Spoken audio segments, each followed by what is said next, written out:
Hi, I am Anna. I come from www.ntvforex.com.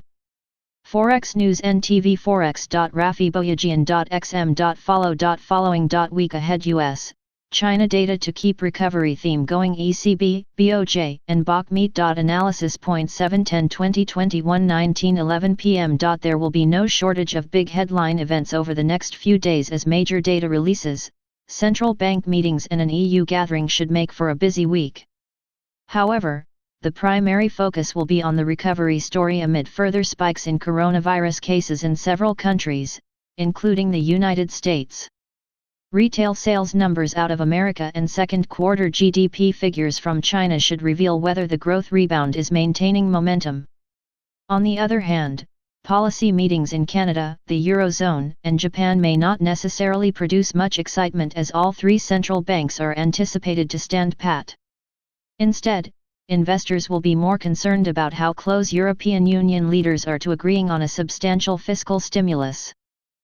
Worried BoJ meets but to likely hold off further stimulus for now. The Bank of Japan just downgraded its assessment for all of Japan's 9 economic regions, leaving markets in little doubt that it will echo the downbeat view at its two-day policy meeting on July 14-15. After suffering a relatively mild contraction in Q1, Japan's economic slump probably deepened in Q2, with retail sales and industrial production plummeting as severely as in countries that had imposed much harsher lockdowns. The recent resurgence of COVID-19 cases in the capital, Tokyo, is likely to further hamper efforts by the government to boost confidence among already spend-shy consumers. Yet, an exhausted toolbox means the BoJ is not hugely compelled to announce any major policy changes on Wednesday, making perhaps some modifications to its emergency lending programs and hoping that the reopening of businesses will be enough to sustain the recovery. The bank's quarterly outlook report may provide some clues as to whether additional stimulus is forthcoming in the near future, but none of that will be particularly relevant for the yen, as the safe haven currency seesaws while investors make up their minds on how serious the escalation in virus cases is. Improved forward guidance from the Bank of Canada. The Bank of Canada will be the second central bank to announce its policy decision on Wednesday, and like the BoJ, it is expected to keep policy unchanged. Nonetheless, the meeting could be an interesting one as newly appointed Governor Tiff Macklem signaled in a speech last month that in July the bank will lay down a track for monitoring the data relative to that criteria. The BoC will also publish its latest quarterly forecasts, so investors should get a stronger sense of where monetary policy is headed in Canada under Macklem's leadership, as well as what the country's economic prospects are. Canada's GDP plunged by 11.6% month-on-month in April as the economy was shut down due to the pandemic. But with oil prices still well below where they were at the start of the year and its closest neighbor, the United States, seeing a flare-up in new infections, the economic outlook isn't great at the moment, to say the least. The Canadian dollar's underperformance compared to its commodity-linked cousins, the Aussie and the Kiwi, is a reflection of those concerns. Hence, the loonie is bound to face more downside pressure if the BoC strikes a dovish tone next week. Chinese and domestic data to keep Aussie on its toes. China's GDP estimate for the second quarter is expected to attract plenty of attention on Thursday as the rest of the world watches how the first country to be hit by the coronavirus heals economically from the highly contagious disease. Analysts are forecasting the Chinese economy grew by 2.5% year-on-year in the June quarter, returning to positive territory after shrinking by 6.8% in the prior quarter. But the growth numbers will not be the only data to be watched out of China, as June trade figures are due on Tuesday, while retail sales and industrial production indicators for the same month will be released alongside the GDP report. Given the recent market jitters about the recovery possibly getting derailed from a second wave of infections, a weak set of data from the world's second-largest economy could knock investor sentiment, weighing on stocks and on the China-sensitive Australian dollar. The Aussie has so far been resilient to the worsening outbreak in the Australian state of Victoria, but poor GDP numbers in China could be what breaks the currency's bullish bias. Another risk for the Aussie is Thursday's employment report. After 2 consecutive months of massive job losses, Australia's labour market is expected to have restored some of those jobs in June. However, if the increase proves to be anything short of spectacular, the Aussie may still undergo some selling pressure in the absence of any significant domestic drivers. The New Zealand dollar will likely move in tandem with the Aussie over the coming week. Traders do have New Zealand's quarterly inflation print to look forward to on Thursday, but the consumer price gauge may not garner the usual amount of attention as policymakers give more precedence to the virus data. ECB to deflect stimulus burden to politicians. Euro holds its breath. The European Central Bank beefed up its pandemic firepower by a bigger than expected 600 billion at the last meeting, so it's almost certain to take a backseat in July.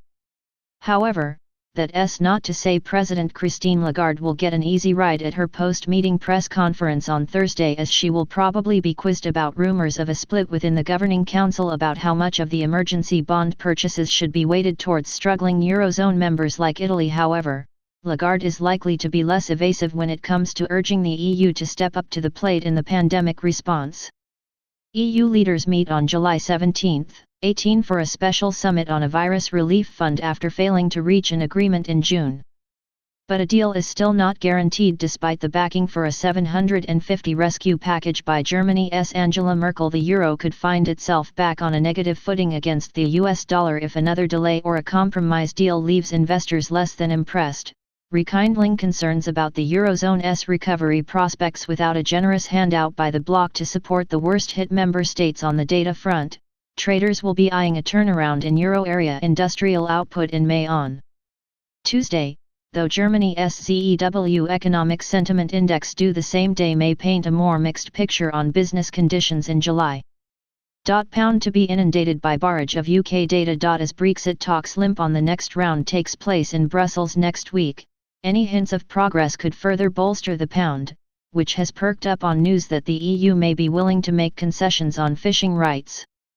But should Brexit headlines be in short supply, sterling will take its cues from key economic releases scheduled for the next 7 days. Kicking things off, the monthly GDP estimate on Tuesday will be the most crucial.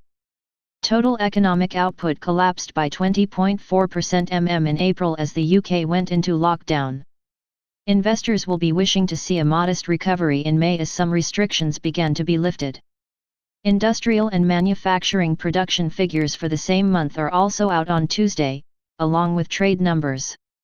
The Consumer Price Index (CPI) for June will follow on Wednesday, and the latest UK jobs stats will round things up on Thursday. Britain's Finance Minister, Rishi Sunak, announced a further $30 billion in fiscal help for the economy on Wednesday, giving the pound a leg up.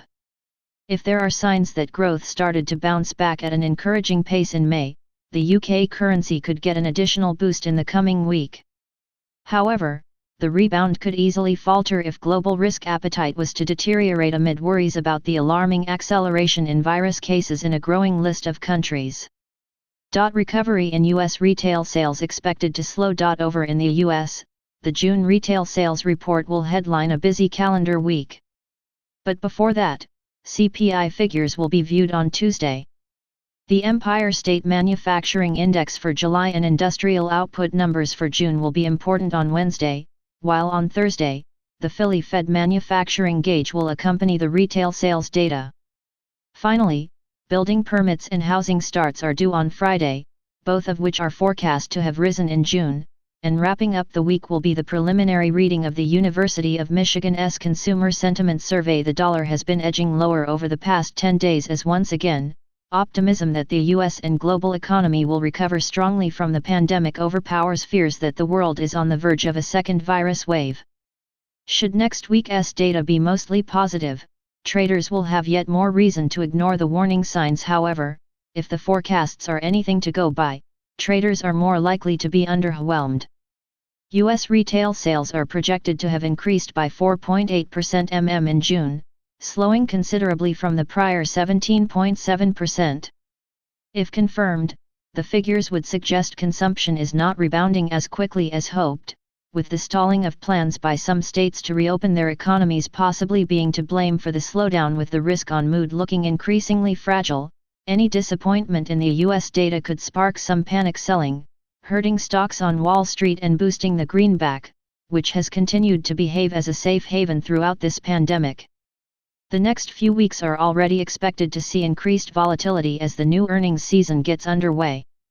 Markets are bracing for what is tipped to be a disastrous season for most companies as they lay bare the worst of the virus damage on their top line.